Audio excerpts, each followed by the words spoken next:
Hi, and welcome to Kidney Plugged In. We are very pleased to welcome on the show today nephrologist Dr. James Lan, who received a 3-year research grant from the Kidney Foundation. And Dr. Lan's research project just commenced in January of 2020. And he's here today to discuss his collaborative bench-to-bed research project that will include human clinical trials. And meet Sid Adams, a kidney transplant recipient, and his living kidney donor, Karen Kuhn. They just celebrated their 3rd kidneyversary, and they're here to share an inspirational story of a life-saving friendship. So don't go anywhere, because they're coming up next right here on Kidney Plugged In. Dr. James Lan is a nephrologist at VGH and a recent recipient of a 3-year research grant from the Kidney Foundation of Canada. Dr. Lan's research project is a collaborative bench-to-bed project which includes clinical trials. This research project commenced in January of 2020, and Dr. Lam joins us today on Kidney Plugged In to talk about this exciting collaborative research project and tell us what it's all about. Hi, Dr. Lan. I want to thank you so much for being here today with us. I'm very happy to be here. Thank you. Thank you. So first off, I really am curious to know what made you get into the field of kidney health and organ transplant research? You know, one of the unique things about kidney transplantation is that it's a relatively new field, and we learn about the immune system every day. And as a result, we have to constantly adapt to the new knowledge that comes. And the only way to provide better outcomes for patients is by doing research so that we learn about new science and we can apply that into policy and practice. And to me, that's the most fulfilling aspect of kidney transplantation. So Dr. Lan, you recently received a kidney health research grant to improve access to kidney transplantation for patients. Would you like to give us some more details on it? I'm happy to. First, I'm very thankful to receive the grant. I think that's great. The idea of the grant comes from the fact that one of the fear complications in transplant is that patients have rejection caused by antibodies. Under the normal circumstance, one makes antibodies when they have been exposed to things like pregnancies, blood transfusions, or they previously had a transplant. So when every person gets listed for a transplant, we do a test to detect antibodies. But what we found was that many patients who never had pregnancy, organ transplant, or transfusion, they are found to have antibodies on the test.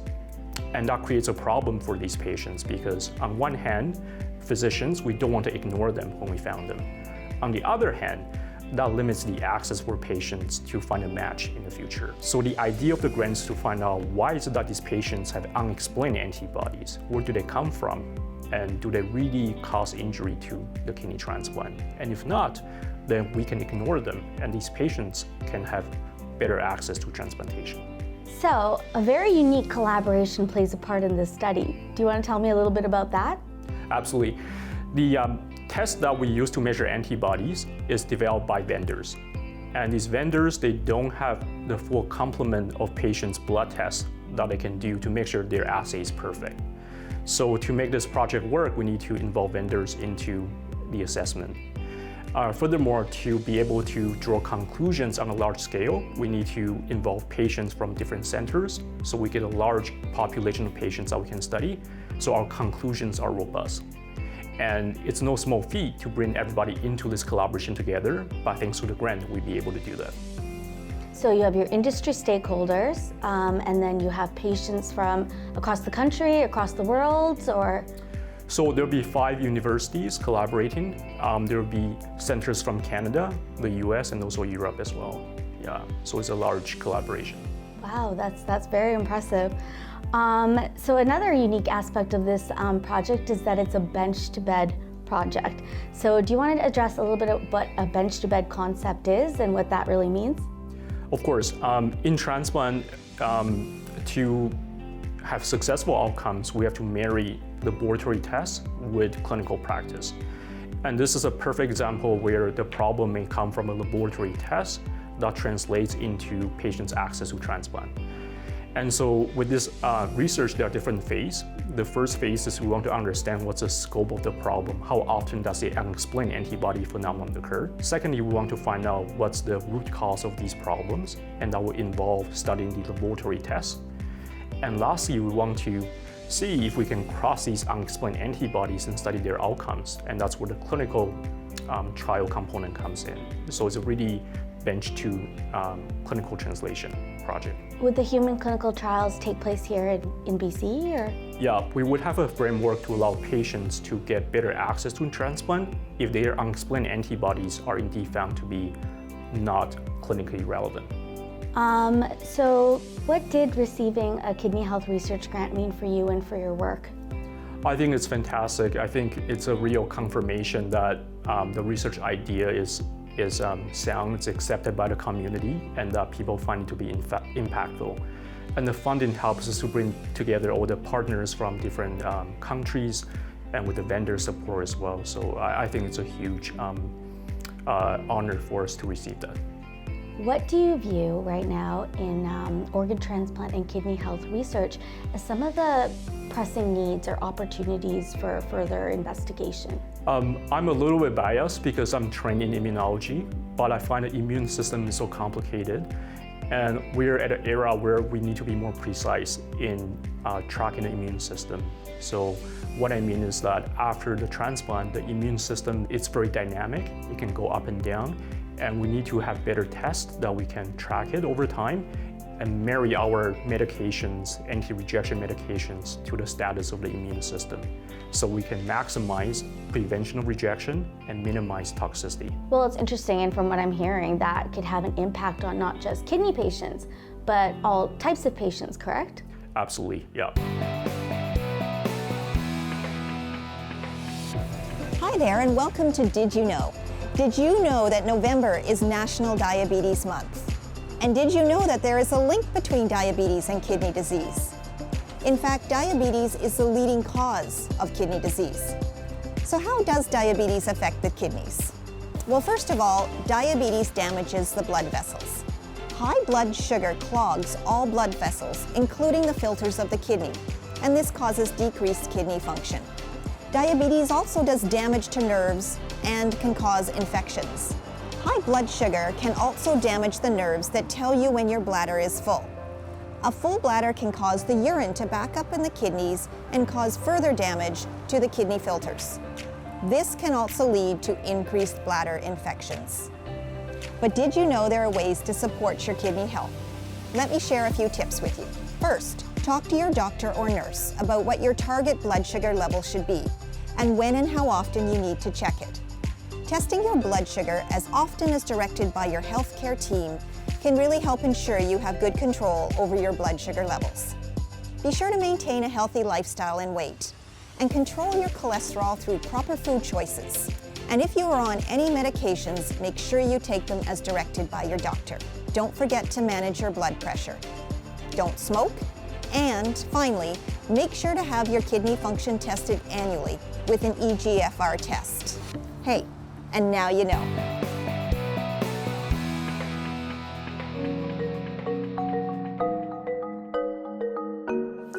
Hello, my name is Sid Adams, and on November the 1st, 2017, I received a kidney transplant from Karen Kuhn, who is a family friend.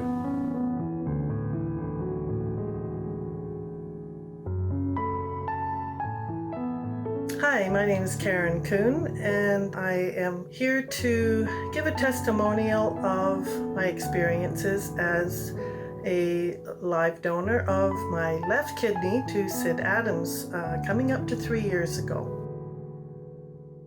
Karen and I thought the best way to celebrate our 3rd anniversary would be to share a bit of our story, as well as encourage others to become organ donors.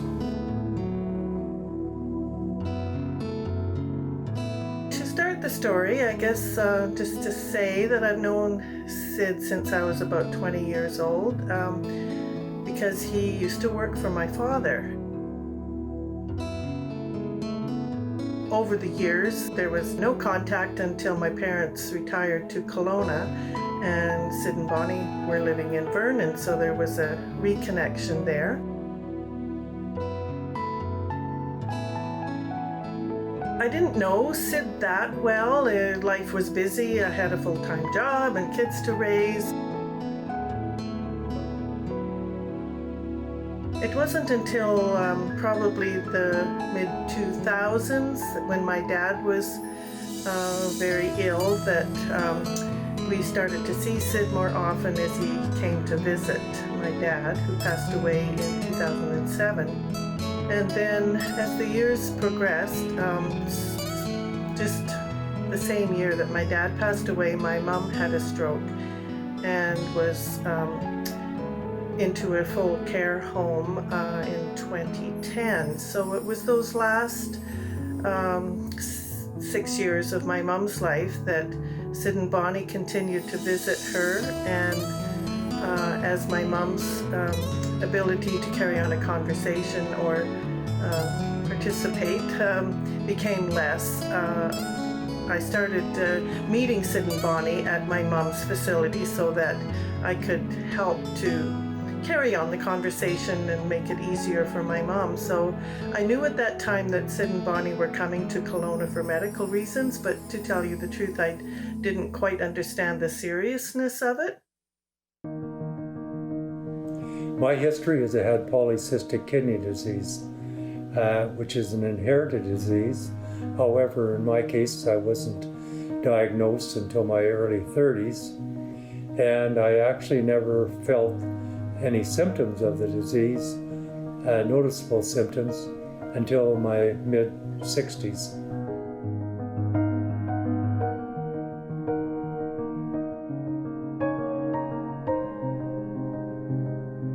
However, with declining health and with my kidney function declining rapidly, and when my kidneys reached 9%, I was put on peritoneal dialysis, which is a home dialysis where you are hooked up to a machine that's called a cycler for about 9 hours each night.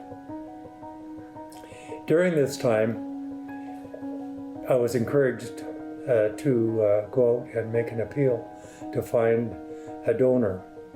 That didn't sit well with me at the beginning because it's just something you never thought you'd have to do and that sort of thing. But as my health continued to decline, I realized that yes, I should be doing this. So I initially sent out an email to 20 family and friends with an appeal, simply that they would share the story within their circles and get the word out that I needed a kidney, and I was looking for someone to help me with that.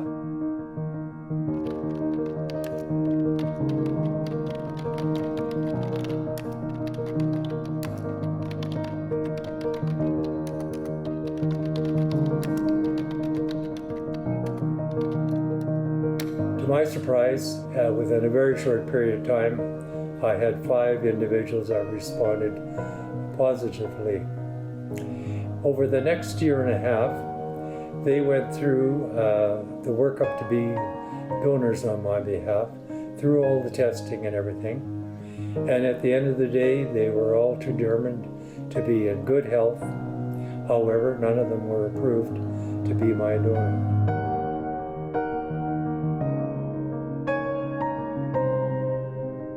So following that, I was, there was some disappointment that none of these were my donor. So I then put out another appeal on Facebook in September of 16. I never heard anything from this second appeal. In the fall of 2016, when Sid put out his request via Facebook, that was the first time I really became aware of how serious things were. So during that time, it was a very difficult time as my mom was deteriorating. And as anyone that's gone through that process of your parents' life ebbing away, and you feel so helpless.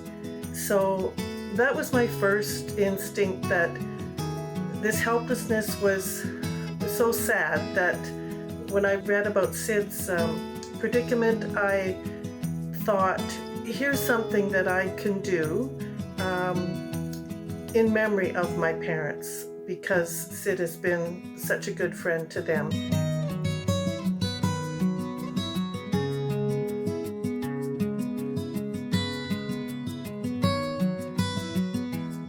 So I started the process with St. Paul's Hospital, the Kidney Foundation, to see if I could qualify or what was the process. And my first thought was that I'm probably too old, because I was 64 at the time. And so I was surprised to find out that I would certainly be a candidate after progressing through all of the testing and months of that.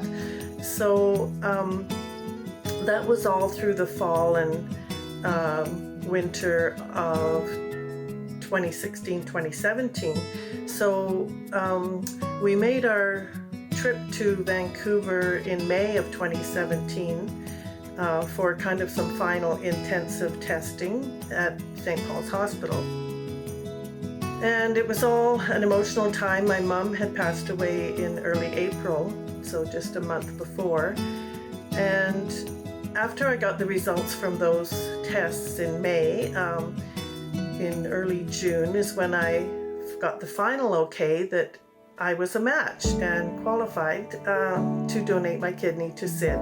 So all this time I was an anonymous donor. Sid knew that someone was going through the testing, but didn't know that it was me.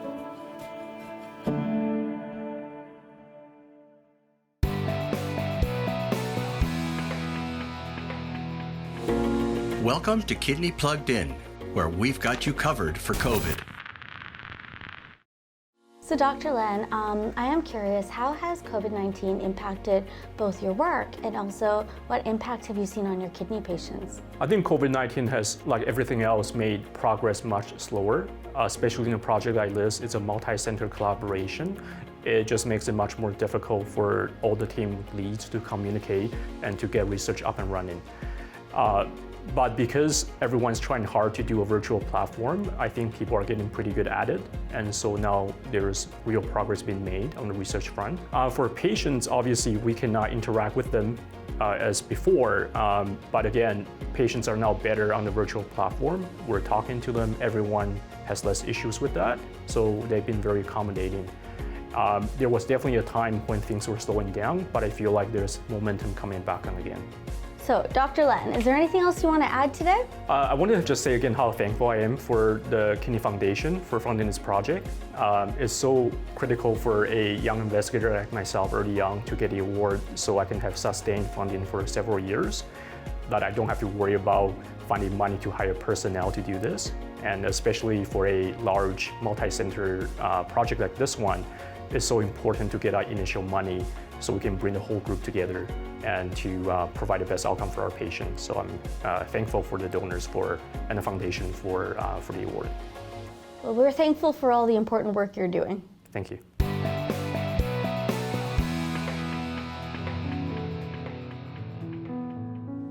My history is I had polycystic kidney disease. I was encouraged to go out and make an appeal to find a donor. And at the end of the day, they were all determined to be in good health. However, none of them were approved to be my donor. So I then put out another appeal on Facebook.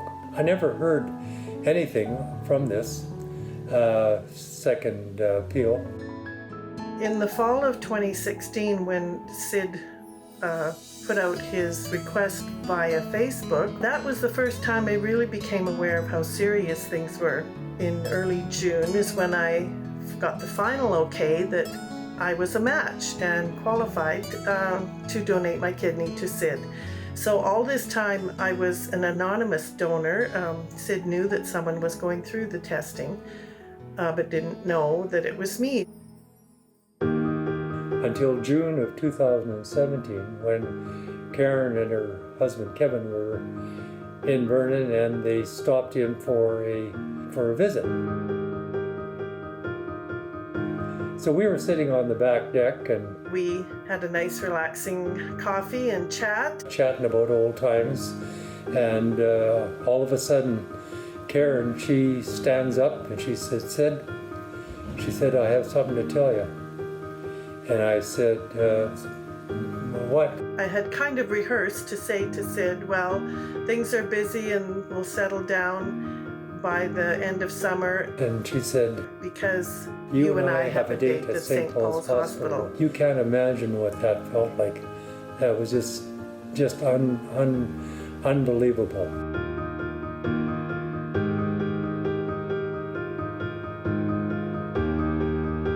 It was an emotional time and very exciting. Can you imagine? Here's someone that's not only going to step up to be my donor, she's already gone through all of the testing, she's fully approved, and she even has the date as to when this is going to occur. We went through the process and went to Vancouver at the end of October. Surgery was November 1st. Everything went well. The surgery itself, they removed my old kidneys during the same procedure that they were doing the transplant. So the total process took about 6 hours. So I was a little slow getting in my recovery. But after a few days, I started to get traction, and I basically haven't looked back. It's all gone well, really well. My husband stayed in Vancouver for a week, which was required for some testing before I was allowed to go home, which we live in the cusp. So with the wonderful support of my husband, Kevin, during all of this, of course, spent much of that first few months after just really relaxing and being retired. It was an easy thing to do. So I've had very few issues with the kidney, or really nothing with the kidney. It's other related things that you have to figure out. But it's been great, and I live a quality life, and I'm not hooked up to a machine every night, and so it's wonderful. And my kidney function is now as high as 70%, and that's great for anyone at my age. So that's fantastic.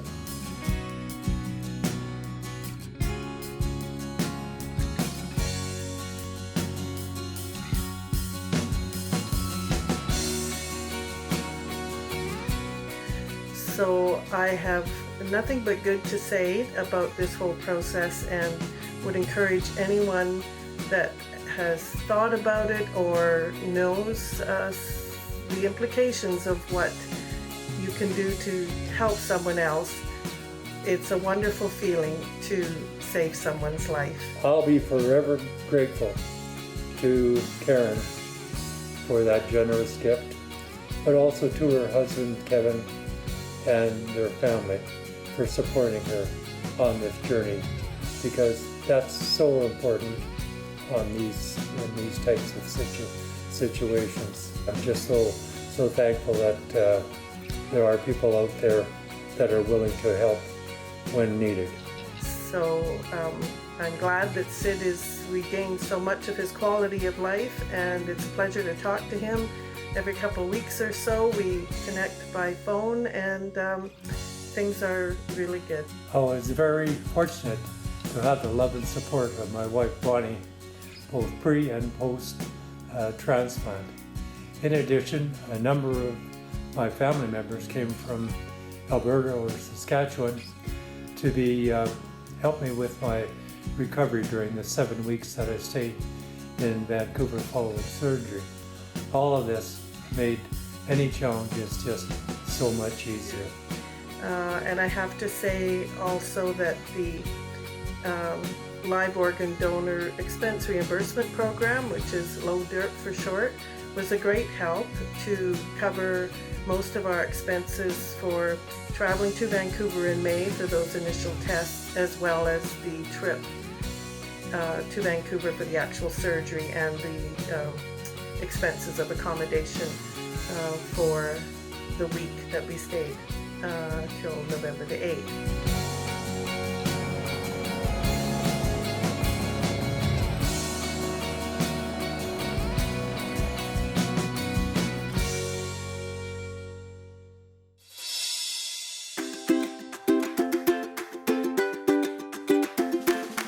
December 1st is Giving Tuesday, and this year, the Kidney Foundation shines a light on young people with kidney disease. Young people with kidney disease face unique challenges due to their age and the impact of chronic illness on their lives. These include the disruption to their growth, education, and social development. Matters are more complex when the adolescent patient transfers to adult health care. December 1st, you can help these young patients by supporting the Kidney Foundation of Canada's programs and services. Help them conquer their most difficult days and maintain a positive outlook despite the challenges and obstacles faced by living with kidney disease. Every young person living with kidney disease deserves laughter, joy, and peace. Everyone deserves hope. On December 1st, support children with kidney disease as they strive for balance and a better quality of life. For more information on Giving Tuesday or to donate today, visit kidney.ca. Facts are that 1 in 10 Canadians has kidney disease, and most of them don't know about it. The other fact is that 80% of all organ donations are for kidneys. So there is a huge demand out there. So I'd just like to encourage you all to please register on your organ donor registration in your own province, and as well give careful consideration to being a live donor. So please consider being a part of the live donation. Being a live donor is the best solution for kidney failure. It's the best. There is no cures, but the transplant is the best solution, and so we really encourage you to do that. And I don't think you would regret it.